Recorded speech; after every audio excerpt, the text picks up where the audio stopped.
Good morning.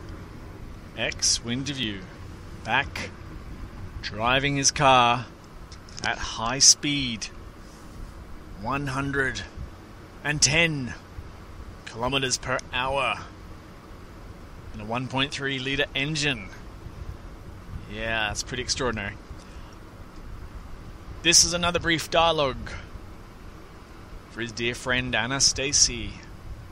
Today's dialogue is on the function and experience of the organism, the human organism, we'll call it, to help normalize some of those unpleasant feelings that might come with seeking and searching for truth, about wondering if one's life is okay or not.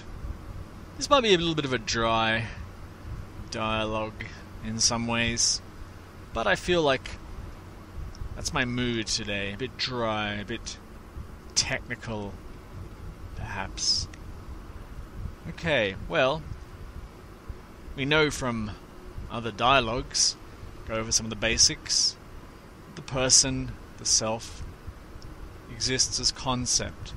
What we conceptualize is more accurately a movement, a process, perhaps, is a better way of saying that. We reify, objectify processes that are happening, snapshot them with the mental camera to give the impression and the appearance of a person. We somehow imagine this person inside the body, maybe in the head, behind the eyes, or somehow in the chest and head, somewhere. But it's guesswork. Maybe it's good guesswork, I don't know. It makes sense. That's where the feelings of the person seem to center. There are many accoutrements or accessories to support the story of being a separate individual. We've discussed some of them in the past. Today's ones are about the range of human emotion, or the organism's emotions, as I prefer to describe them. We might claim ownership as a person, my emotions, but actually they belong to the body, do not belong to a person. And you might be very surprised to hear that the emotions usually serve a function, or at least are attempting to serve a function, and say nothing about the character. The character, often feeling those emotions, makes some value judgment on the character itself. This character is feeling sad, therefore there's something wrong with this character. This character is feeling happy, therefore this character has done something good, and so on and so forth. It's a very childish way to imagine our experience or our existence. Nonetheless, it's very common. And as you know now, I work in mental health. I see this game, this childish game, playing out over and over again. So I thought it might be helpful to learn a little bit more about the emotional experience of a person, or I should say about a body, and how we claim ownership, appropriate those emotions to our own detriment. Let's start down the bottom of the totem, where the yuckiest of yuck emotions live. And we'll start with shame. Yes, indeed, we all know that feeling. Shame is the feeling that there is something fundamentally wrong with me. Fundamentally. This is the arena of probably the worst human emotion that one can experience, and frequently leads to thoughts of suicide. Why indeed would one feel suicidal? Because if the worth of that person is 0, then there's no point being alive. Why not just be dead? So the logic goes. Shame often results in the story, that is, as a perceiving of one's lack of worth. So therefore we need some conceptualization of worth. Now the emotion is there for a reason, believe it or not. Humans are social creatures in many ways. We exist in communities, you might have noticed, with the exception of a few hermits. Most of us live in some kind of community. The community requires, and many times, people in the community to pull together, to work together, to band together, to have some kind of unity for survival. This might mean the basics, like we need to build a well in the village so we can drink water, and we need everyone to help. We need to go hunt and get food as a group. If we do it as a group, it's faster and we get more food. We need to all build a fort around the village to protect it from the raiders, and if we all help, it'll be done a lot faster, and so on and so forth. What would it be like, therefore, to have someone in the village who was, no, screw you, I think I'm going to work on my tan today, while the rest of you go hunt, dig wells, and a wall around the village? Well, it's not really going to fly with the others. So the mechanism at work becomes that this individual in the village is of low worth now. This is someone who is worthless to the village.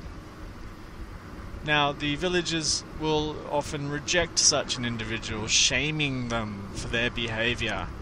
You're not doing what you're supposed to be doing. You are worth less. You are no good. There is something wrong with you. And a little pang, just a little jolt of shame through the system, for most people, is enough to prompt them into a bit of action. Okay, I'll go and help you dig the well that I'll probably use all the time myself. Okay, so we know that just a little drop of shame can be a very powerful motivator. And shame relates very closely to guilt, as you probably just guessed. So you can almost lump them together. Guilt is a little bit different, though, in the mechanics. The guilt is not so much that I'm fundamentally a problem, it's my actions are problematic. What I did is problematic. And again, we can go back to the same social story. Someone shirking the village duties to have a pang of guilt, which should be enough just to motivate them into action. And then they don't feel guilty anymore. But we know in the clinic that some people are racked with guilt. They somehow feel that everything they do is problematic. They're permanently worthless, and so on. We're not going to go into the mechanisms of clinical guilt and clinical shame today, but I think you can extrapolate from this talk. So you can see the function of these very base, very powerfully unpleasant emotions could serve an adaptive or evolutionarily adaptive reason, so to speak. The next feeling I'd like to talk about is, or emotional state, is it's close to shame and guilt. It's the worthlessness of a person who doesn't know what to do. This is a person who's lost hope. The hopeless person that has no energy to do anything. Their life is a pool of cold molasses, slowly oozes inch by inch a year. They have no get up and go. They've lost all their steam. They've lost their joie de vivre.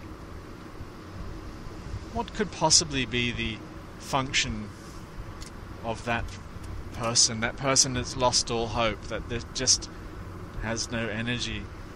This is a function of drawing others in. Where shame and guilt repel others, they don't want a bar of you. This is a very interesting state in that it pulls people towards you. They want to put energy into you, to help you in some way, to lift you. The function is a bonding, still a social function, a binding and bonding function. The person in this state, in some ways, becomes the project for the village. I like to use village life because we spent a long time in our history in little villages. This person is worthy of our compassion and our love, and it gives us a chance to express that for that person. It gives the rest of us, I should say, a chance to express that. But the function is to give, what's the word I'm looking for, is to create a sense of belonging. It generates belonging. And the shame and guilt activities do that as well, but this one is a social belonging. Like we love you, we need you, we care about you. We will feed you when you can't be fed. We will clothe you when you can't do it yourself. These very powerful welfare emotions are elicited from the group to this individual in the state of hopelessness. The next unpleasant, yicky emotion is sadness, or grief, you might say. A very low emotion. This is the emotion of loss, where the hopeless person in the previous example has a total and complete loss of everything. The sad person hasn't lost everything. They've lost something of value. This brings about a seeking or finding or helping energy of assistance again from others. They want to bring back the thing of value that you've lost. And even the person who is sad, the sadness is in some ways a spur to move forward, to get back or retrieve the object of loss, whatever it is. The feelings of loss are felt powerfully. It's a very powerful emotion, sadness and grief. They can be very paralyzing. A person can stay in the grief for quite a long time. Grief is also a very powerful social emotion that conveys the value that we have for each other. We know that when we go, like if we're going away for a holiday even sometimes, or a long trip, that the people we leave will be sad. So the emotion bonds us not just to community, but now we start to see the bonding to the individual, like people who become dear to us, special to us. So it's almost a corollary to the love that occurs in a relationship. This is the equal and opposite, you might say, negative emotion of loss. It shows that people are dear to each other. And we don't like to feel sad, so the emotion can form a powerful bonding mechanism. You might see it with parents and their children. Of course, parents don't want to ignore and abandon their children, but the emotional system is also wired that way to make it less likely that a parent will abandon their child. The sad person, we know they cry. what are they crying for? It's not just a random, okay, I'm just crying, but the cries are audible. You hear people crying. So crying is social. It's pulling people in to you. You're actually calling out, in a way, crying out for help, for someone to come and love you or help you find what you've lost. Children in shopping malls, crying, standing there just crying. And then you see all the parents, all the grown-ups that is, usually, not the other kids, they're laughing. The parents are rallying around. Where's the mother? Where's the father? You know, where are these awful parents who've abandoned their child? And the child is there helpless, and where's your mummy? I don't know. And so on. So it's a very, again, very powerful social emotion with social benefit in some ways. We have grades of fear and, sadness, but the next emotion I wanted to discuss was fear. Now, the reason, just a reminder, the reason I'm discussing these are, this is the organism. This is the human organism, not the person. The human organism experiences these emotions. Fear is I think everyone knows about fear, universally felt, and the function of fear is very simple in some ways to explain. It's a healthy dose of fear will probably keep you alive. People who are a little bit more anxious tend to live longer than the people who don't feel as anxious. The feeling of fear and anxiety is it's a safety emotion, a safety feeling to keep one away from the dangers. A little reminder that the world is not entirely 100% safe. It's true that there are mental health conditions, anxiety disorders, where it seems to have gone into overdrive for some reason. But the function is just to keep that organism safe, more or less. The emotion of anger, another so-called negative emotion, can be positive in some ways. Anger is the classic boundary-setting emotion. This is my boundary, and I do not want you to transgress that. This is highly adaptive emotion, very functional. We see it obviously in warfare. You get angry. Interestingly, in warfare, people often associate anger with war, but soldiers are infrequently angry during battle, and as professional soldiers, they're not particularly angry individuals. It's kind of a mistake in a way to associate soldiering and battle with anger. The anger was the initial flare-up, the disagreement way at the start. That's the anger right there.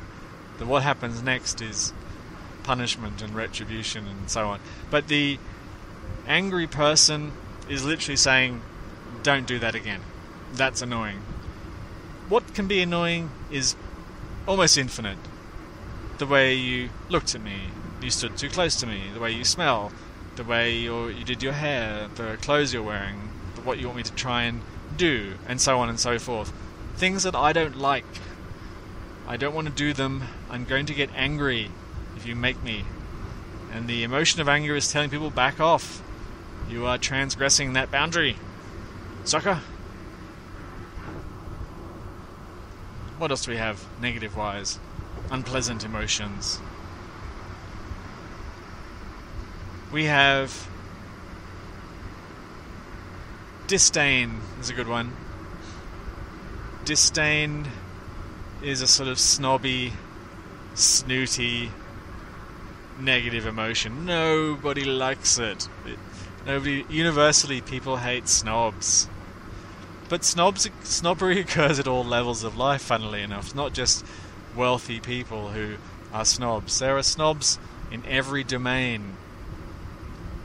You know, you could have a group of people stranded on a remote island whose diet is coconuts and fish.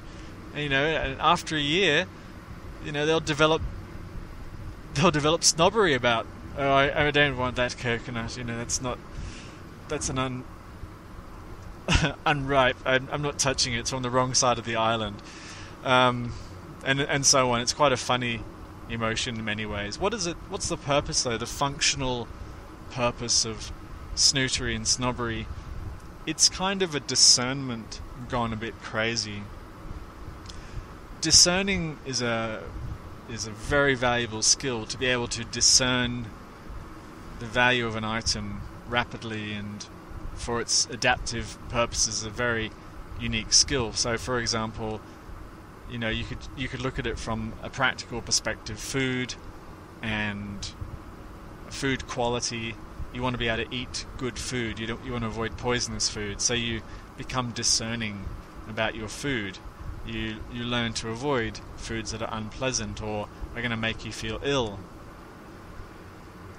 When it becomes a bit maladaptive is when you somehow get the idea in your head that you're distancing yourself from what you don't like is somehow aggrandizing yourself, making yourself a bit better. Or if you own more nice things than other people, you're in some ways better than them. That's getting into the whole conceptual morass of persons and social hierarchy, etc. But another talk, perhaps. So to discern is a very useful ability, but to be a bit of a snob, to be a bit snooty about it, could be of value in some context. To be able to determine and move towards value could be a highly useful skill. Okay, not much to say on that one. Let's go up into some of the more pleasant, positive emotions. Okay, what have we got? First on the list, having trouble thinking about it. Even-temperedness. There we go. To be even-tempered is a great talent.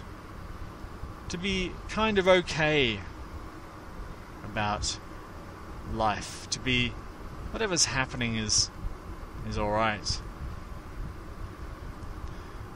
If it's good, great. If it's bad, oh well, moving along. Nothing's particularly a problem for the even-tempered person. This person is very tolerant of discomfort, distress. This person is a good person to give difficult jobs and tasks to, because they're not fussy. They don't fret and stress over the task. This person is of value to society because this person will do the jobs no one else really wants to do, but are very necessary. So there's a very powerful social function for the even-tempered person, and to become even-tempered makes you very employable. Employers like the even-tempered employee, the balanced employee. It's actually of value. We have whole strata of society who cannot be even-tempered, who remain emotional and volatile to every little fluctuation in temperature, and they make terrible employees, especially in customer services. They end up fighting and arguing, defending, and so on and so forth, because they take everything personally. The even-tempered person does not take it personally. It's just whatever. No big deal. What else do we have? We have the motivated. Let's go with the motivated, industrious type of person. This is the enthusiasm is the emotion here. Enthusiasm is a very powerful emotional state. It can be very annoying for some people to be around the enthusiast. Enthusiasm is a very high energy emotion. This is the person that wants to do stuff, want to get stuff done. So this this is great for industry, the function of this emotion. This is when something needs to happen, the enthusiasts will be doing it. They don't need to be asked. They're already doing it before you even thought about it. You often see the enthusiasts taking risks in business, educated risks, hopefully, doing things that the other people were a bit afraid to try. The enthusiasts will just go in and do it. You get enthusiasts, obviously, in hobbies. That's an obvious one, where they become very creative in niche domains and drive innovation for our culture and our society. These are the people we call when we need a lift, when we're feeling a bit flat. We need the enthusiast, we need the energy to remind us that the world is fun, the world is full of neat stuff. Just ask any enthusiast, they'll tell you. Now, enthusiasm, what else do we have positive-wise? We could talk about happiness. That's a funny one. Happiness is a very light, lovely emotion, very sweet feeling for the organism. It's the emotion of more or less getting what you want. That sounds a bit selfish in a way. It sounds like when I get what I want, I'll be happy. But actually that's sort of how it works. The happy person, however, with the chronically happy person, that is, doesn't need very much for their happiness, and interestingly gets happy for others very easily, which differentiates happiness from that kind of selfish happiness.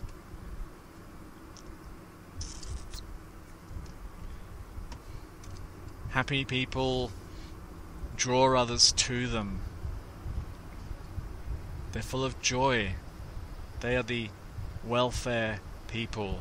Not the welfare as a job, but the people you want to be around to get a bit of that happiness, to get a taste of that.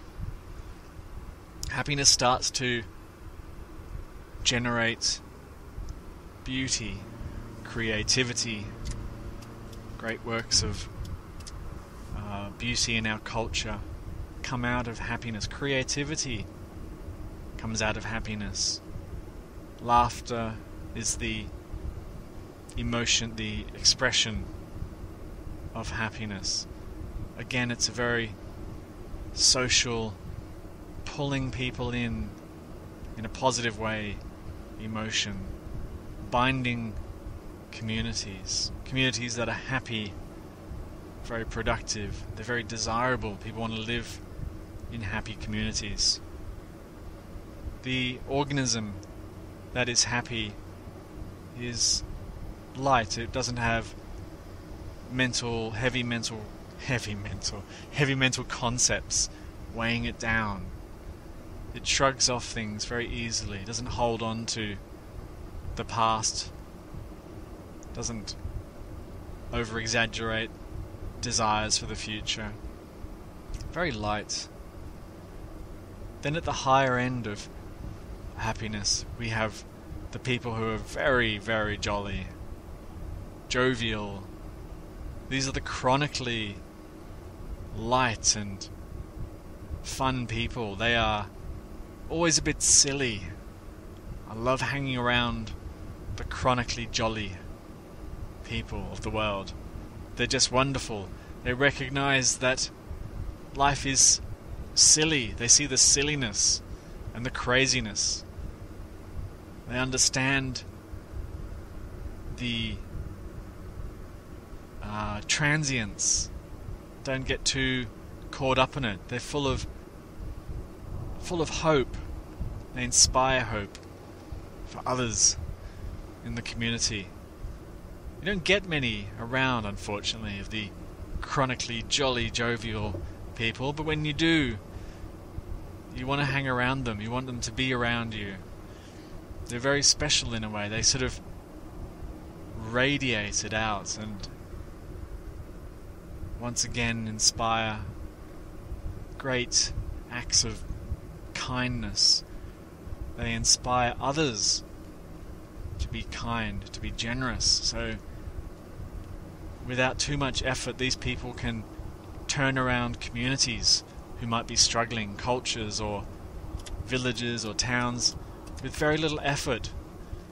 They turn around the vibe and create a welfare state of sorts, or a state meaning, again, the mental state of welfare, not the government welfare state. Now we've got... what else have we got in the positive emotions? How about some of the very high emotions, some of the very rare ones that people rarely experience or experience fleetingly? We've got ecstasy and bliss. These are very, very unusual states, and